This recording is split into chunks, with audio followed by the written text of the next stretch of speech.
Radio Nuevo Tiempo presenta Audiolibro La Clave del Cambio. Guía práctica para mejorar tu salud emocional. Capítulo 5. La clave del perdón. ¿Quién nunca se sintió culpable de haber hecho algo vergonzoso o reprobable? La culpa es una deuda que nos atribuimos a nosotros mismos y que no podemos pagar. Es un castigo que nuestra conciencia nos impone a partir de una referencia moral o del sentimiento de pérdida por un acto cometido, aunque otra persona no haya sentido un daño real. O sea, es una transgresión de nuestras propias reglas y valores. La culpa no es necesariamente mala, porque puede ser un poderoso mecanismo de autorreflexión para la adopción de actitudes posteriores, ya sea para cambiar la forma de actuar, reparar un error o para compensar a alguien. De esta forma, el problema no es la culpa en sí, sino el sentimiento de culpa, como un estado crónico que nos paraliza y destruye en vez de promover el cambio. Si actuamos de manera equivocada o perjudicamos a alguien, es natural que nos sintamos culpables. Cuando ese sentimiento natural se transforma en una disfunción emocional crónica, que llamamos sentimientos de culpa, nos hace girar en espiral indefinidamente sobre un centro de negatividad y produce efectos nocivos sobre nuestra salud emocional. Este mecanismo nos aprisiona e impide que aceptemos pensamientos positivos sobre nosotros, al crear un círculo vicioso de autodesprecio, autodestrucción y más culpa. La culpa alimenta la vergüenza, la baja autoestima y la sensación de vulnerabilidad, que son incapacitantes y le impiden al individuo seguir adelante con su vida. Las personas pueden pasar años e incluso décadas aprisionadas en este círculo. Una de las manifestaciones emocionales de alguien aprisionado por el sentimiento de culpa es la actitud amarga frente a la vida. Las personas que se vuelven tóxicas, extremadamente exigentes y críticas destilan sobre quienes los rodean el veneno amargo de una vida frustrada y aprisionada por el sentimiento de culpa. Nada está bien o suficientemente bueno y todo es motivo de reclamo o críticas. Son personas emocionalmente enfermas y que necesitan ayuda. La infancia puede ser un semillero para el sentimiento de culpa. Una educación severa, marcada por la crítica y la impaciencia, que desprecia la autoestima del niño y no le ofrece oportunidades de reflexión y crecimiento, podrá desarrollar un adulto fuertemente susceptible a la culpa. El precio de las desgracias. Las desgracias forman parte de la vida. Son eventos súbitos fuera de nuestro control, con un desenlace fatal, a los cuales todos estamos expuestos. Son extremadamente traumáticas, en general, tienen consecuencias para el resto de la vida y nos quitan algo muy valioso de manera permanente. Puede ser la muerte de un ser querido, una mutilación incapacitante o una grave pérdida material como consecuencia de accidentes, que pueden o no estar relacionados con la responsabilidad objetiva de alguien. Por ejemplo, haber conducido a alta velocidad o con sueño, un cinturón de seguridad no abrochado, una pérdida de gas, un cambio de recorrido, una broma peligrosa, un evento climático o el ataque de algún animal. En fin, todos con el mismo desenlace, una desgracia irreversible. No es fácil lidiar con una pérdida súbita e irreparable. Es demasiado estremecedor y como seres humanos tenemos una dificultad enorme para lidiar con hechos traumáticos sin sentirnos culpables. La culpa es una forma de expiación, de purgación, o sea, de desintoxicación del sufrimiento. Culpar a alguien forma parte del proceso de lidiar con el dolor. Y es justamente por eso que cuando estamos involucrados en una desgracia, podemos caer en la trampa de culparnos y entrar en un círculo interminable de dolor. La esclavitud del pasado, por aquello de lo que no logramos libertarnos, es una prisión eterna. Vivir en el campo de las hipótesis, pensando el resto de la vida en cómo habría sido diferente si hubiéramos actuado de otra forma, crea una prisión sin muros, aunque ineludible. Cuanto más nos movemos en esa arena movediza, más nos hundimos. Es un estado irreversible, pues el sentimiento de culpa aprisiona y corroe lentamente. Por eso es necesario comprender que aunque sean cruelmente dolorosas, hay que superar las desgracias. El sentimiento de culpa tiene que expurgarse para que la vida siga adelante. Por más dolorosas que sean las pérdidas, y siempre lo son, estas forman parte de la vida. El dolor, con el tiempo, pierde el carácter agudo y punzante. Cambia de forma y se vuelve una incomodidad menor, aunque sea permanente. Las heridas abiertas se transforman en cicatrices. Los recuerdos incomodan, pero ya no lastiman como antes. Hay que seguir adelante aun cuando nos falte algo muy valioso. Poco a poco, cuando nos libramos del sentimiento de culpa, percibimos que aún hay vida a nuestro alrededor y que otros también necesitan nuestro afecto, compañía y atención. No es fácil tener este tipo de actitud, pero es necesaria. Lo más importante es que entendamos que pagar las desgracias con nuestra propia culpa durante el resto de nuestra vida es un precio demasiado alto. El dolor de la pérdida ya es suficiente. Enfermedad por la falta de perdón. La incapacidad de tener autocompasión es la génesis del sentimiento de culpa. No logramos perdonarnos. Es como si fuéramos el juez implacable de un reo de muerte. Simplemente no se logra aceptar el hecho de que hubo un error y que los errores tienen consecuencias, lo que es parte de la vida humana. El único que no comete errores es el que no hace nada. Perdonar es una de las actitudes humanas más liberadoras. Perdonar es conceder la libertad de la culpa a los demás y a nosotros mismos. Perdonar no tiene que ver con justicia o merecimiento, sino con misericordia. Cuando perdonamos, estamos ofreciendo algo que el otro no merece. Si lo merecería, no sería perdón, sino justicia. El perdón representa nuestra capacidad de renunciar a un acto de justicia. Esto es, dar el castigo merecido. Perdonar a los demás es la grandeza de la empatía. Perdonarse a uno mismo es la capacidad plena de autocompasión y el más alto grado de resiliencia emocional. El problema de la falta de autocompasión viene de la cultura del sufrimiento. De alguna forma, muchos de nosotros asimilamos la idea de que hay que sufrir para ser una persona mejor. Es como si el sufrimiento fuera un precio que se paga para evolucionar moral y espiritualmente. En virtud de la creencia de que el sufrimiento hace bien, muchos alimentan el sufrimiento de culpa inconscientemente, como una forma de volverse personas mejores, aceptando el sufrimiento emocional autopunitivo. El ciclo opresivo de la culpa. Enojo con uno mismo, sensación de rechazo, dependencia de la opinión de los demás, dificultad para decir que no, dificultad para expresar sentimientos, baja autoestima, necesidad de agradar a los demás. Violación de una norma.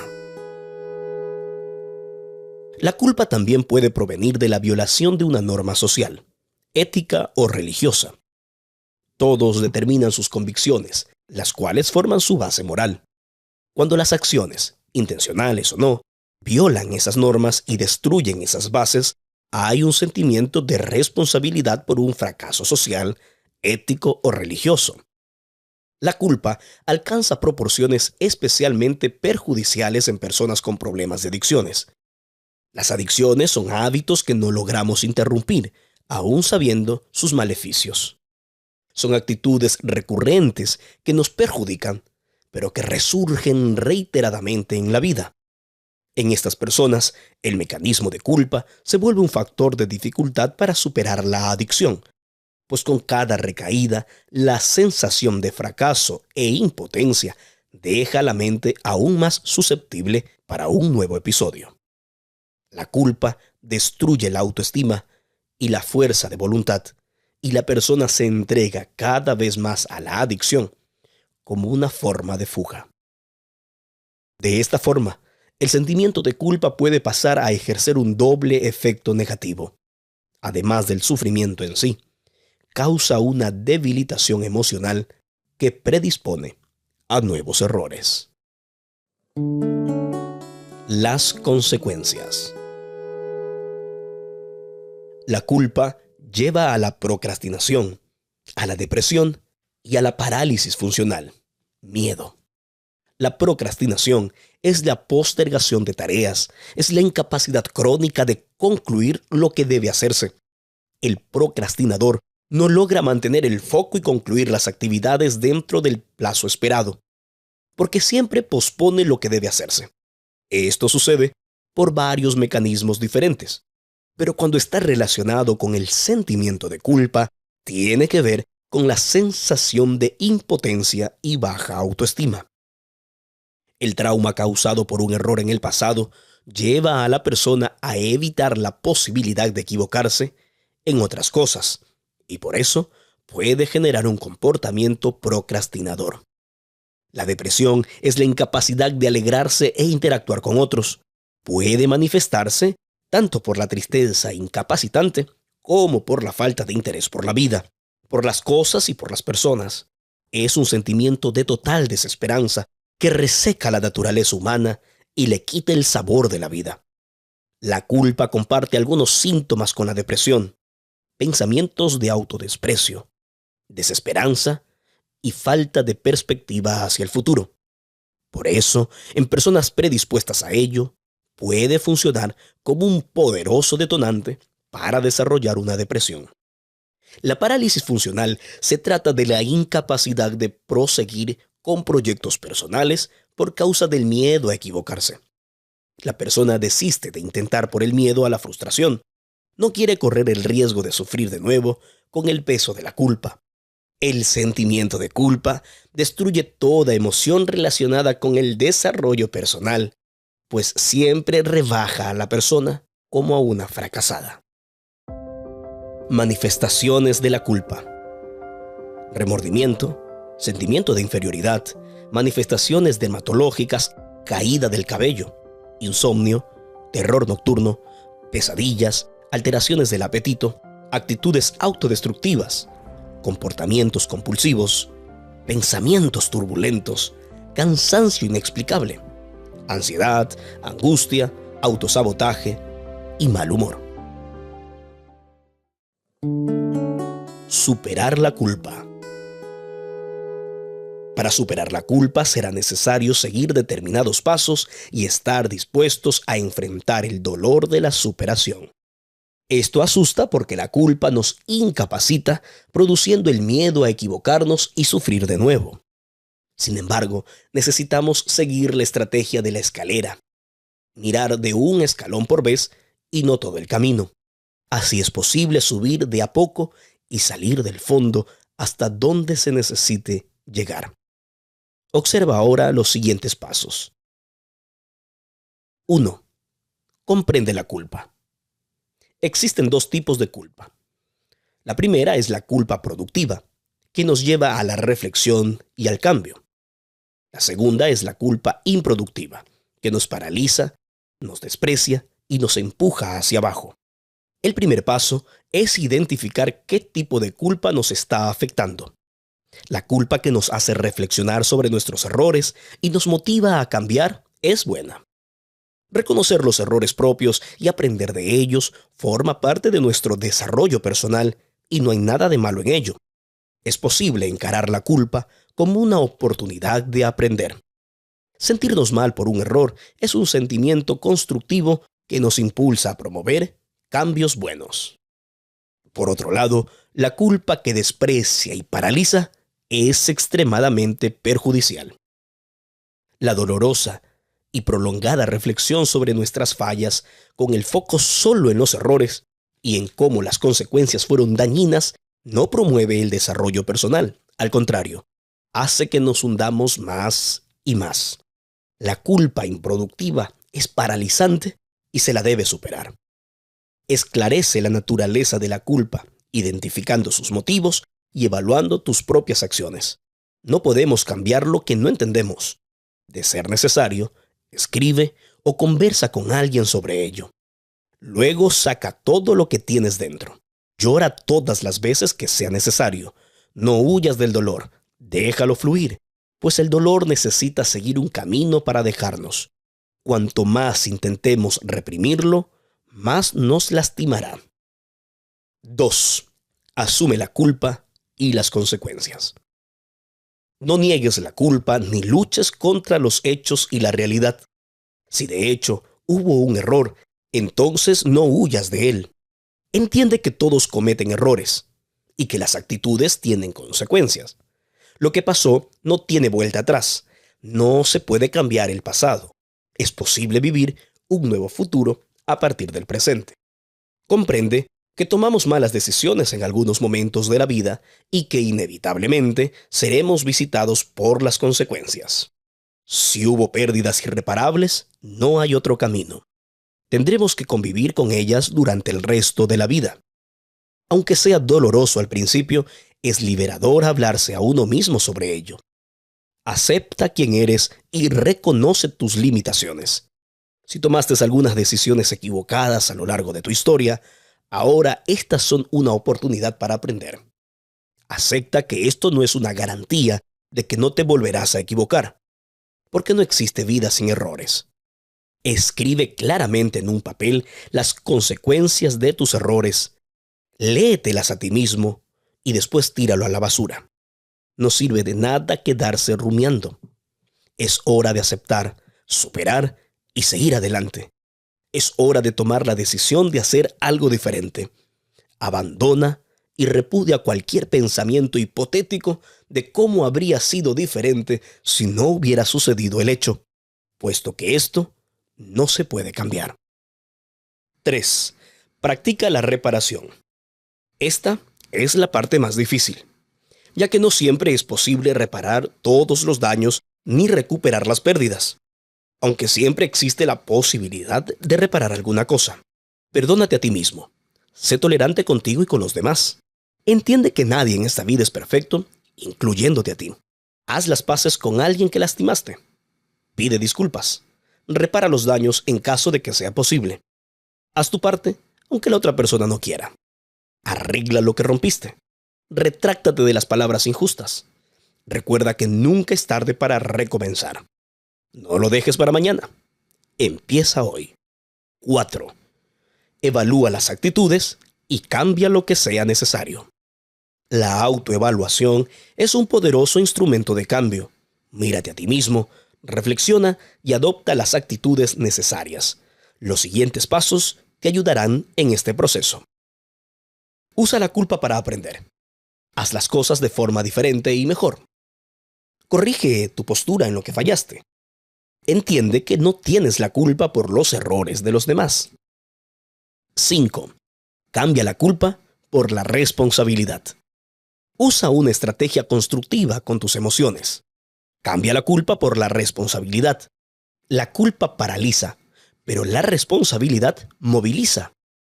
Mientras que la culpa nos deja estáticos, la responsabilidad nos impulsa a la acción. Cuando somos responsables por algo, tratamos de hacer lo que se necesita. Hacerse responsable significa más que tan solo aceptar lo que sucedió. Hay que tener conciencia del pasado, pero no quedarse presos a él. Mientras que la culpa queda presa con lo que ocurrió, oscureciendo la visión sin perspectiva de futuro, la responsabilidad está conectada al presente y ve las posibilidades que se pueden aprovechar. La culpa aprisiona. La responsabilidad libera. En vez de alimentar la idea de que tengo la culpa, cambia el pensamiento a soy responsable de mis actos. Actuar con responsabilidad es un desafío, porque significa abandonar una postura de victimismo para adoptar una posición de autonomía y plena conciencia sobre tu accionar. En vez de vivir dependiendo de la opinión ajena, actúa con responsabilidad y mírate a ti mismo y a tus valores. 6. Practica la generosidad. Nunca pierdas una oportunidad de ser generoso.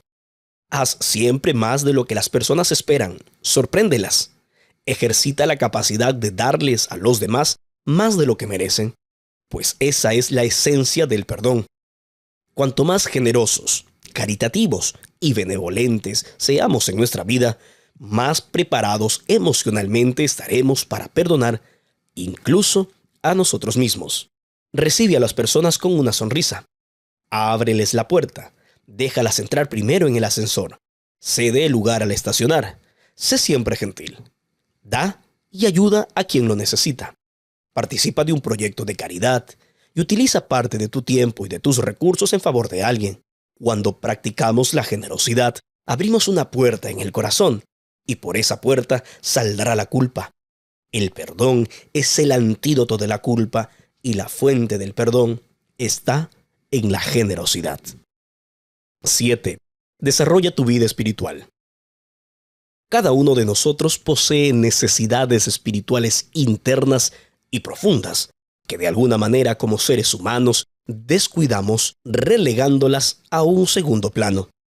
Ponerse en comunión con Dios y demostrar reverencia al poder divino nos proporcionan calma y tranquilidad en el alma.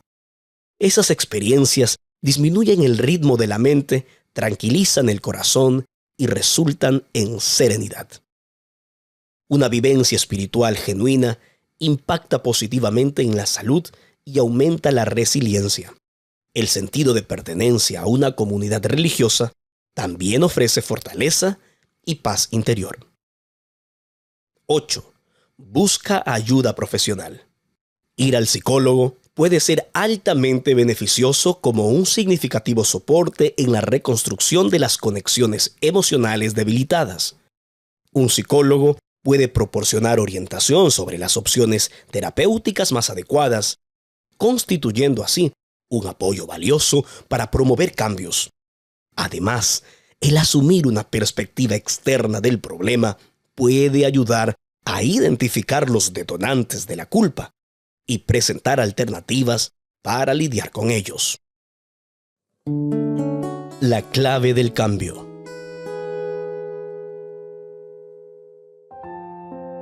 Los salmos son poesías líricas que destacan las ideas de sus autores con expresiones paralelas, de contraste o ampliatorias. También hay salmos llamados penitenciales, donde el autor reconoce su culpa y pide perdón. Uno de estos es el Salmo 51. Allí David, autor de unos 73 salmos, está atormentado por la carga de su culpa. Sin dudarlo, busca el perdón y la restauración de Dios. El contraste es muy evidente. La santidad y la misericordia de Dios difieren de la pecaminosidad y la culpa de David. Lo mejor de Dios y lo peor del hombre se contraponen. Al comentar este pasaje bíblico, Archibald Simpson afirmó lo siguiente: los hombres están muy aterrorizados por la multitud de sus pecados, pero aquí hay un consuelo. Nuestro Dios tiene multitud de piedades. Si nuestros pecados son en número como los cabellos de nuestra cabeza, las piedades de Dios son como las estrellas del cielo.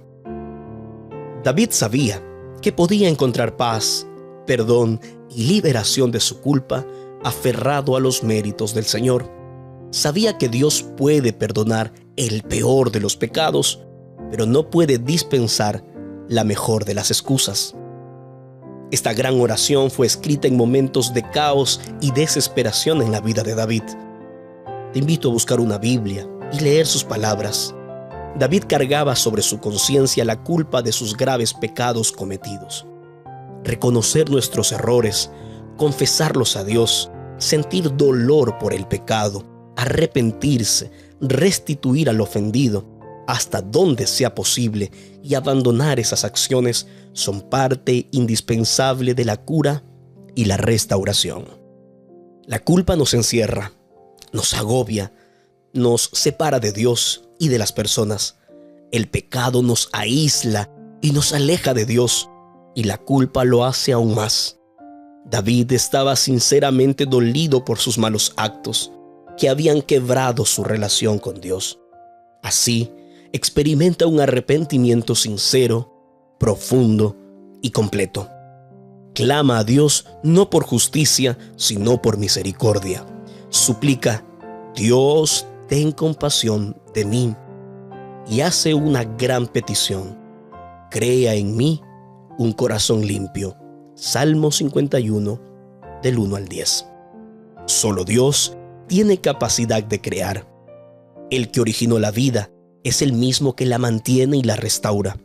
Solo Dios puede guiarnos y conducirnos en los pasos adecuados. El que es infinito en sabiduría conoce mejor nuestros caminos y nos ayuda a tomar buenas decisiones. Solo en Dios podemos experimentar paz y esperanza.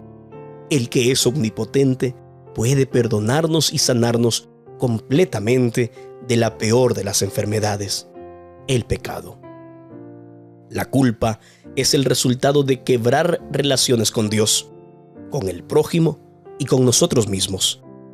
Estar en paz con Dios nos permite buscar estar en paz con los demás y también con nosotros.